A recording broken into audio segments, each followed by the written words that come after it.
Motorway क्या है? हमें पता है कि सफ़र के लिए, लेकिन ये इतना भी सादा मोटरवे नहीं है। पाकिस्तान में कोई भी सड़क बनती है तो पहले फ़ौज से पूछा जाता है कि आपके लिए ये सड़क कितनी कारआमद हो सकती है। आपके लिए, फ़ौज के लिए, पाकिस्तान के दिफा के लिए ये कोई ज़र्र सा तो कल साबित नहीं होगी। पाक फ़ौज की तरफ से बाकायदा मंजूरी दी जाती है तो छोटी से छोटी और बड़ी से बड़ी सड़क बनती है। ये मोटरवे जिस पर हम सफ़र कर रहे हैं ये लाहौर से मुल्तान जाने वाला मोटरवे है और आगे फिर ये सक्खर तक और कराची तक भी एक्सटेंड हो जाना है, हो रहा है। सक्खर तक तो ये बन चुका है, तो उसके आगे भी ये बनेगा। इसकी दिफाई क्या अहमियत है, क्या अफादियत है, क्या हैसियत है। जिस तरह से आजकल जंगी माहौल है, भारत के तैयारे पाकिस्तान के हदूद की खिलाफ वर्जी करने की कोशिश कर चुके हैं और उनको मुंह तोड़ जवाब दिया गया है पाक फ़ौज के फाइटर्स की तरफ से।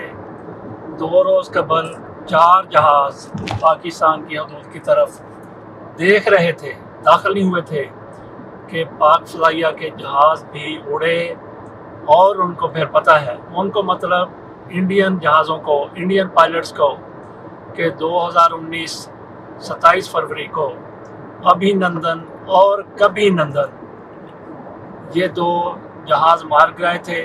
कभी नंदन तो बेचारा जहाज़ के अंदर ही जल मरा और मकबूजा कश्मीर में उसका जहाज़ गिर गया, जबकि अभिनंदन उसको पाकिस्तान में गिरफ़्तार किया गया। तो उन पायलटों को पता था कि हमारा और पाकिस्तान का मुवाज़ना क्या है।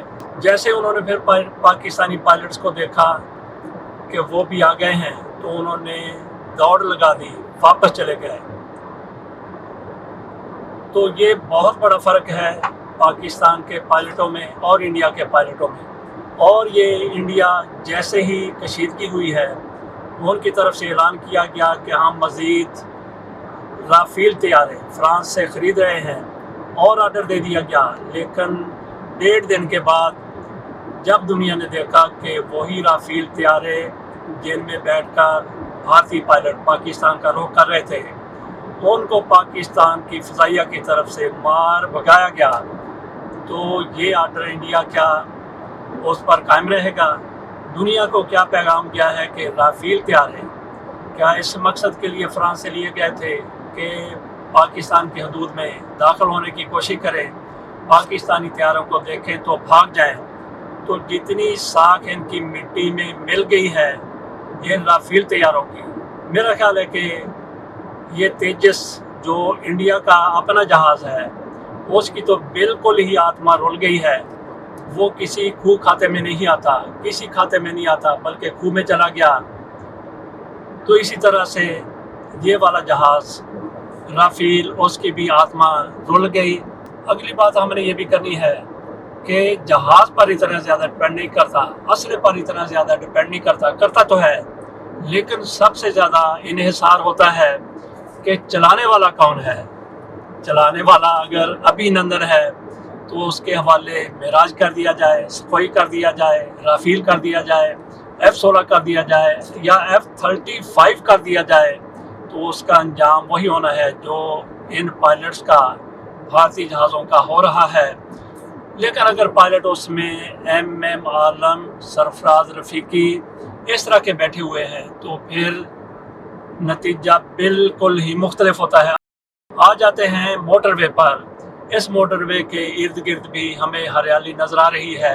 तो ये जो मोटरवे है इसकी अफादियत की हमने बात शुरू की थी और बात करते करते, तारफ़ करवाते करवाते काफ़ी आगे निकल गए, रनवे पर नहीं बल्कि अपनी बात में।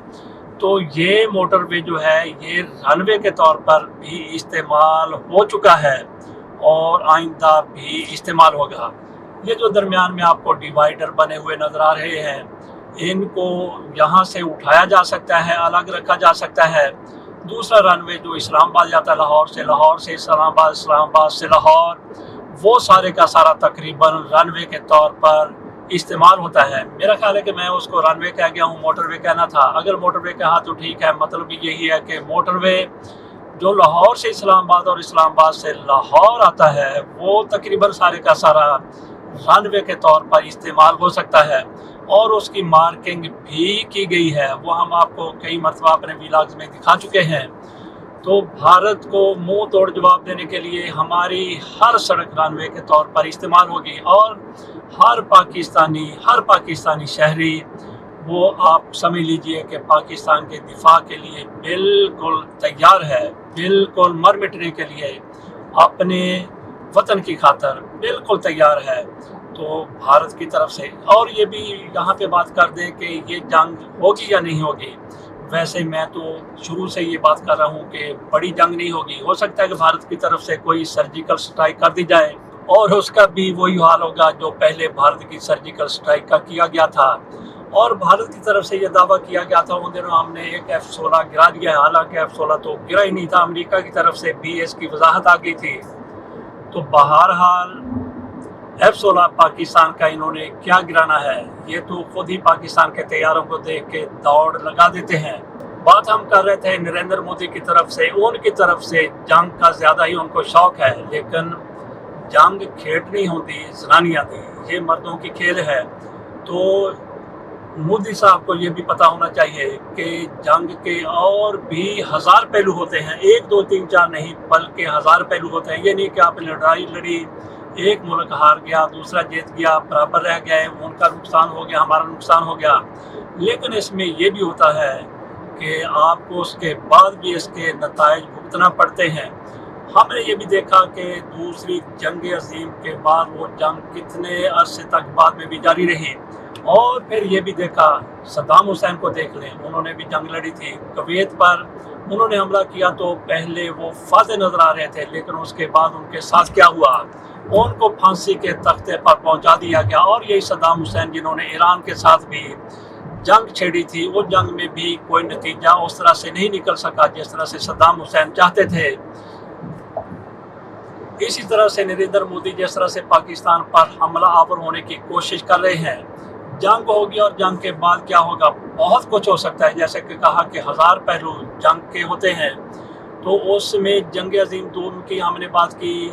उसके बाद किस किस को फांसी लगी, जापान के वज़ीर आज़म को फांसी लगी, जर्मन के वज़ीर ख़ारजा को फांसी लगी, और इसके साथ साथ कई जर्नलों को भी फांसी दी गई थी। और ये मामला एक अरसे तक बाद में भी जारी रहा। तो जंग होगी अगर भारत की तरफ से जिस तरह से उनकी खामख्याली है, जिस तरह से उनके दिमाग में, उनके जहन में एक सौदा समा चुका है कि हमने पाकिस्तान को तबाह करना है, बर्बाद करना है। उनमें जनरल बख्शी और दूसरे गोबर आरिया वो बार बार अपनी हुकूमत को कहते हैं पाकिस्तान पर हमला कर दो, तो उससे लगता है कि ये शायद पाकिस्तान के ISI के एजेंट हैं जो भारत को पकड़कर पाकिस्तान के सामने फेंकना चाहते हैं कि उनके साथ जो भी करना है कर लो। और यहाँ पे ये भी सोचने वाली बात है कि भारत बहुत बड़ी ताकत है, मुआशी तौर पर भी, दिफाई तौर पर भी, और उसकी फ़ौज और पाकिस्तान की फ़ौज फ़ज़ाइया भी बहुत बड़ा डिफरेंस है, बहुत बड़ा फ़र्क है। वो बहुत बड़े हैं, लेकिन जैसा कि मैंने पहले कहा कि जंगें जो है साइज़ के हिसाब से नहीं होती, ताकत जो है साइज़ के हिसाब से नहीं होती। ताकत के लिए कुछ और अवामल भी होते हैं। ये भी मैंने वाज़ेह कर दिया कि कई पहलू हैं जंग के। तो जंग ख़त्म होने के बाद भी हारा हुआ फरीक अपनी शराइत नहीं मनवा सकता। कौन हारेगा ये भी नहीं कहा जा सकता। लेकिन हमने पहले ही बात की कि कोई भी मुल्क हारे, कोई भी मुल्क जीते, एक मुल्क जीत जाता है, एक हार जाता है, उसके बारे में कुछ नहीं कहा जा सकता। लेकिन एक बात मुसलमा है, तय है कि इंसानियत जंगों में हार जाती है। इस पर हम पहले भी बात कर चुके हैं। तो उस तरह से जिस तरह दूसरी जंग अजीम में हुआ था, उसके बाद भी किस किस को फांसी लगी थी, तो ये फिर जो ताकत में आ जाता है।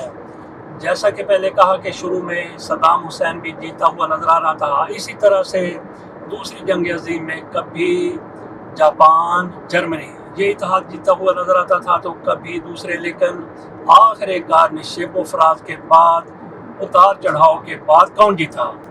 इत्तेहादी जीत गए, और फिर जापान के जनरलों के साथ, जर्मन के जनरलों के साथ क्या हुआ वो तारीख ने देख लिया। बादशाह को अगर माफ़ कर दिया गया तो ये अलग बात है, ये अमेरिका का बड़ापन है, वरना तो बादशाह को भी फांसी दी जा सकती थी। तो यही कुछ हमारी जो पाकिस्तान भारत जंग होने वाली है, भारत को अंदाज़ा होना चाहिए कि ये कोई भी रुख इख्तियार कर सकती है। इसमें यकीनी बात यह है कि अगर बड़ी जंग होती है तो भारत उसी तरह टूटेगा जिस तरह से गोरबाचोव ने रूस को अमेरिका के साथ लड़ी जाने वाली सर्द जंग, वो गर्म जंग नहीं थी बल्कि सर्द जंग थी, अमेरिका सामने नहीं आया था, उसका एक फौजी भी उसमें नहीं मरा। वो जंग जो अमेरिका ने बहुत दूर बैठकर लड़ी थी, वो जंग रूस हारा और टूट गया। इसी तरह से भारत के साथ अगर पाकिस्तान की जंग होती है, चंद रोज़ तक वो जारी रह जाती है, तो फिर भारत की मईशत भी उसी तरह से डूबेगी जिस तरह से सल्तनत उस्मानिया की मईशत डूबी थी, जिस तरह से रूस की मईशत डूबी थी, जिस तरह से जंग अज़ीम दोम में बरतानिया की मईशत डूबी थी, और बरतानिया के कितने टुकड़े हो गए थे, कितने ममालिक में बट गया था, रूस कितने ममालिक में बटा, सल्तनत उस्मानिया वो कितने ममालिक में बटी। तो भारत की भी यही हालत होनी है, और उन ममालिक में जिनका हमने जिक्र किया ऐसी तहरीकें नहीं चल रही थी, जैसी भारत की 16 रियासतों में कश्मीर में बहुत बड़ी तहरीक चल रही है, तो भारत को फिर ये सारा खमियाजा भुगतना पड़ेगा। जैसा कि मैंने कहा कि जंग के 1000 पहलू होते हैं, तो जंग के बाद अगर पाकिस्तान का जोर चढ़ता है, ताकत में पाकिस्तान होता है, तो फिर उनके साथ भी वही कुछ हो सकता है। जो ये अभी हम सोचेंगे कि पाकिस्तान छोटा सा मुल्क है, लेकिन जब हालात बदलते हैं तो फिर कुछ पता नहीं चलता कि किसके साथ क्या हो गया है। तो भारतीय नेताओं के साथ भी ऐसा कुछ हो सकता है।